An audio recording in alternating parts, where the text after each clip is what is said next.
మన తాతమ్మలు నానమ్మలు ఎంతో నిష్టగా పాటించిన ఈ ఉపవాసాల వెనుక ఒక గొప్ప ఆధునిక విజ్ఞానశాస్త్రం దాగి ఉందని మీకు తెలుసా?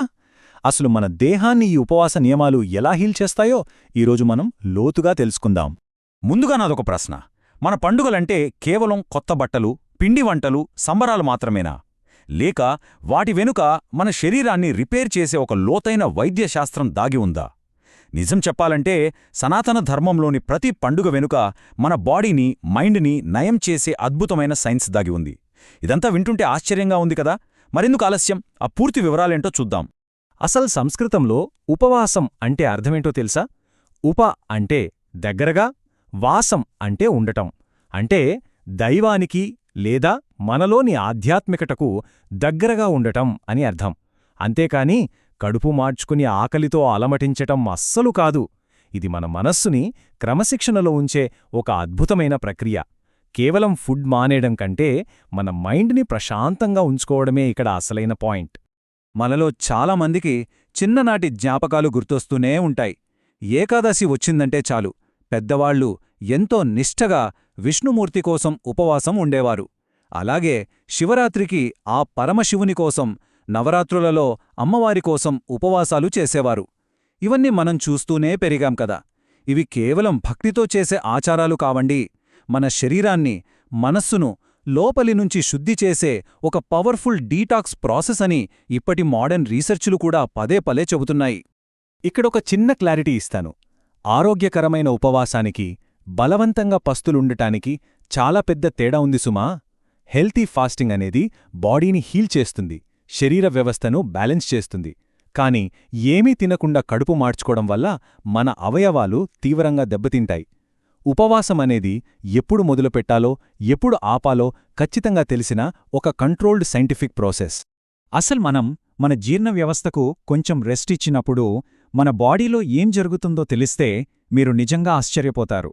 ఇది మన బ్రెయిన్ని సూపర్ యాక్టివ్గా మారుస్తుంది, హార్ట్ హెల్త్ని ఇంప్రూవ్ చేస్తుంది, లివర్లో పేరుకుపోయిన అనవసరమైన కొవ్వును కరిగిస్తుంది. ఇంకా చెప్పాలంటే మన పేగుల ఆరోగ్యాన్ని అద్భుతంగా కాపాడుతుంది. బాడీ దానంతట అదే తనను తాను రిపేర్ చేసుకునే అద్భుతమైన టైం అన్నమాట ఇది. ఇదంతా మన శరీరంలో ఎలా జరుగుతుందో కొంచెం సైంటిఫిక్గా మాట్లాడుకుందాం. మన బాడీలో ఒక మెటబాలిక్ స్విచ్ ఉంటుంది. సాధారణంగా మనం తిన్న ఆహారంలోని గ్లూకోజ్ నుంచే బాడీ తనకి కావలసిన ఎనర్జీని తీసుకుంటుంది. కాని మనం ఒక 10 నుంచి 14 గంటల పాటు ఏమీ తినకుండా ఉన్నప్పుడు ఆ గ్లూకోజ్ కాస్త అయిపోయి శరీరం నిల్వ ఉన్న కొవ్వును కరిగించడం స్టార్ట్ చేస్తుంది. అప్పుడే కీటోన్స్ అనే శక్తివంతమైన ఎనర్జీ రిలీజ్ అవుతుంది. ఈ కీటోన్స్ అనేవి మన బ్రెయిన్కి ఒక సూపర్ ఫుడ్ లాంటివి అని చెప్పొచ్చు. ఇక్కడే అసలైన మ్యాజిక్ ఉందండి. మన ప్రాచీన ఆయుర్వేదానికి, నేటి మోడ్రన్ సైన్స్కి ఎంత పర్ఫెక్ట్ లింక్ ఉందో ఇప్పుడు మీకు అర్థమవుతుంది. మోడ్రన్ సైన్స్లో డ్యామేజ్ అయిన కణాలను క్లీన్ చేయడాన్ని ఆటోఫాజీ అంటారు. మన ఆయుర్వేదం దీన్నే ఎప్పుడో దేహశుద్ధి అంది. అలాగే కీటోసిస్ అంటే ఫ్యాట్ బర్న్ అవడం, దీన్నే ఇంద్రియ నిగ్రహం అన్నారు. మన ఫోకస్ని పెంచే BDNF అనే కెమికల్ని సత్వగుణం అని, జీర్ణాశయ అగ్నికి విశ్రాంతి ఇవ్వడాన్నే నేటి సైన్స్ ఇన్సులిన్ సెన్సిటివిటీ అని చెబుతున్నాయి. భలే ఉంది కదా. మీకొక షాకింగ్ ఫ్యాక్ట్ చెప్పనా? సైంటిస్టులు ఇంటర్మిటెంట్ ఫాస్టింగ్ గురించి ల్యాబ్ ఎలుకలపై కొన్ని ప్రయోగాలు చేశారు. ఆ రిజల్ట్స్ చూసి వాళ్లే ఆశ్చర్యపోయారు. ఎందుకంటే ఆ ఫాస్టింగ్ చేసిన ఎలుకల జీవితకాలం ఏకంగా 83% పెరిగింది. మనకొచ్చే వృద్ధాప్యాన్ని ఎలా అడ్డుకోవచ్చో, మన శరీర కణాలను ఎలా రీసెట్ చేయొచ్చో చెప్పడానికి ఇదొక బెస్ట్ ఎగ్జాంపుల్. సరే, ఇదంతా బాగానే ఉంది కాని ఉపవాసం చేయటానికి ప్రతీ నెల ఏకాదశినే ఎందుకు ఫిక్స్ చేశారు? దీని వెనుక పక్కా లూనార్ సైన్స్ ఉంది. అంటే మన శరీరం మీద చంద్రుని ప్రభావమనమాట. ఏకాదశి రోజున వాతావరణ పీడనంలో అంటే అట్మాస్ఫరిక్ ప్రెషర్లో వచ్చే మార్పుల వల్ల సరిగ్గా ఆ రోజే బాడీని డీటాక్స్ చేయటం అత్యుత్తమమని మన ఋషులు గ్రహించారు. ఆ రోజున ఉపవాసం చేస్తే మన శరీరానికి రెట్టింపు ప్రయోజనం కలుగుతుంది. ఇకపోతే మనం చేసే కొన్ని కామన్ మిస్టేక్స్ గురించి మాట్లాడుకోవాలి. ఏకాదశి నాడు అన్నం, కొన్ని రకాల పప్పులు ఎందుకు తినొద్దంటారో తెలుసా? అవి మనలో తామస గుణాన్ని అంటే బద్ధకాన్ని పెంచుతాయి.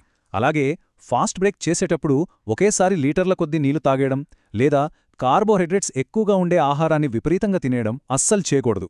ఇలా కనుక చేస్తే అప్పటిదాకా చేసిన ఉపవాసం మొత్తం వృధా అయిపోతుంది. మరి ఉపవాసాన్ని ఎలా విరమించాలి? దానికి కూడా ఒక పద్ధతి ఉంది. మరుసటి రోజు అంటే ద్వాదశి నాడు పక్కాగా స్పిరిచువల్ న్యూట్రిషన్ ఫాలో అవ్వాలి. ఫస్ట్ ఉసిరికాయ తీసుకోవాలి. ఇది కడుపులో పెరిగిన యాసిడ్స్ని నార్మల్ చేస్తుంది. ఆ తర్వాత అవిసె ఆకు తినాలి. ఇది పేగుల కదలికలను ఈజీ చేస్తుంది. ఆ తర్వాతే మెల్లగా మన రెగ్యులర్ డైట్ని స్టార్ట్ చేయాలి. ఇదంతా ఒక కంప్లీట్ సైంటిఫిక్ ప్రాసెస్. దీని వెనక ఇంకో ఇంట్రెస్టింగ్ సీక్రెట్ కూడా ఉందండి. ఉసిరికాయ, పెరుగు కలిపి చేసే పచ్చడి లేదా రైతా అనేది మామూలు వంటకం కాదు. ఇదొక పవర్ఫుల్ న్యాచురల్ ప్రోబయోటిక్. ఉపవాసం తర్వాత మన కడుపులో అల్సర్లు రాకుండా ఇది అడ్డుకుంటుంది. అంతేకాదు, మన గట్లోని మంచి బ్యాక్టీరియాను తిరిగి పుట్టిస్తుంది. మన జీర్ణ వ్యవస్థను రీస్టార్ట్ చేయడానికి మన పూర్వీకులు డిజైన్ చేసిన ఈ ఫార్ములా నిజంగా అద్భుతం గదూ. అయితే ఇవన్నీ విన్నాక రేపట్నుంచి ఉపవాసం స్టార్ట్ చేద్దామనుకునే ముందు ఒక్క నిమిషం ఆగండి. ప్రతి ఒక్కరూ ఒకేలా ఉపవాసం చేయకూడదు. గర్భిణీ స్త్రీలు, పాలిచ్చే తల్లులు, చిన్నపిల్లలు, బాగా వయసు పైబడినవారు ఈ కఠిన ఉపవాసాలకు ఖచ్చితంగా దూరంగా ఉండాలి. అలాగే మీకు డయాబెటీస్ లేదా వేరే ఏదైనా దీర్ఘకాలిక అనారోగ్య సమస్యలుంటే ఖచ్చితంగా మీ డాక్టర్ గారిని అడిగిన తర్వాతే ఫాస్టింగ్ చెయ్యాలి. ఎవరి బాడీ కండిషన్కి తగ్గట్టుగా వాళ్లు ప్లాన్ చేసుకోవడం ఇక్కడ చాలా ముఖ్యం. ఫైనల్గా ఒక పవర్ఫుల్ థాట్తో ఈ వివరణను ముగిద్దాం. ఉపవాసమనేది కేవలం మన కడుపుకిచ్చే ట్రైనింగ్ మాత్రమే కాదు. నాకిది చాలు అని మన మనసుకు చెప్పుకోగలిగే సామర్థ్యం. ఇది ఏదో మతపరమైన ఆచారం మాత్రమే కాదు, మన దైనందిన జీవితంలో అద్భుతాలు చేయగల ఒక మోడర్న్ సూపర్ పవర్. మన పూర్వీకులు మనకందించిన ఈ అద్భుతమైన విజ్ఞాన సంపదని మన ఆరోగ్యాన్ని, మనస్సును కాపాడుకోవడానికి ఒక పవర్ఫుల్ ఆయుధంగా వాడుకుందాం. ఏమంటారు?